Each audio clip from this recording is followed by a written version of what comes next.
This is Daria Shabbat with Corporate Profile reporting on the news for Wednesday, February 27th, 2013. Today in the news, the Australian billionaire Clive Palmer wants to rebuild the Titanic.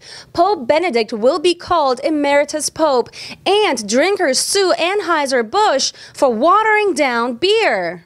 The Australian billionaire Clive Palmer, who is financing the replica luxury liner Titanic, unveiled blueprints for the ship that will be built in China. Where else? He also wants the Titanic #2 to take the same maiden voyage in 2016 as the original Titanic, from Southampton, England to New York City. Well, you know, minus the iceberg. He wants the area for passengers to be authentic with the same design and facilities, but there will also be modern equipment such as air conditioning and maybe other features such as internet on the ship. Even costumes inspired by the 1920s will be provided. And yes, apparently there will be enough lifeboats for everyone.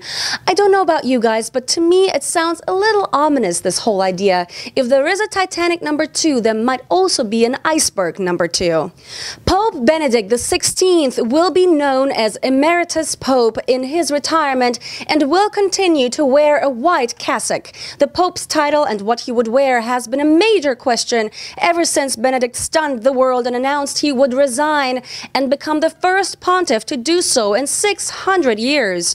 While he will no longer wear his trademark red shoes, Benedict has taken a liking to a pair of handcrafted brown loafers made for him by artisans in Leon, Mexico.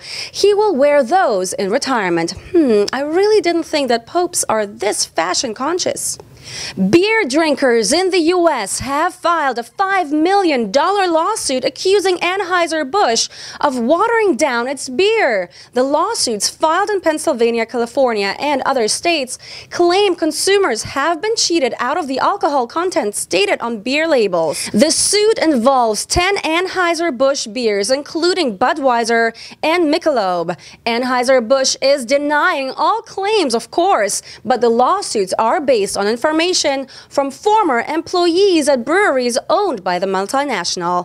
Apparently, the watering down practice began after the American Anheuser-Busch merged with the Belgian-Brazilian InBev in 2008 to form the world's largest alcohol producer. And this, ladies and gentlemen, is where mass production is hurting the consumer. And I'm not really surprised at these allegations. I mean, they are growing headless chickens, for crying out loud. So why not water down beer? As long as you don't notice, all fair game, right? I'm Daria Shabbat with Corporate Profile. Make sure to visit our website at corporateprofile.com for more top headlines from around the world, as well as interesting business profiles. Post your comments, like us on Facebook, and follow us on Twitter.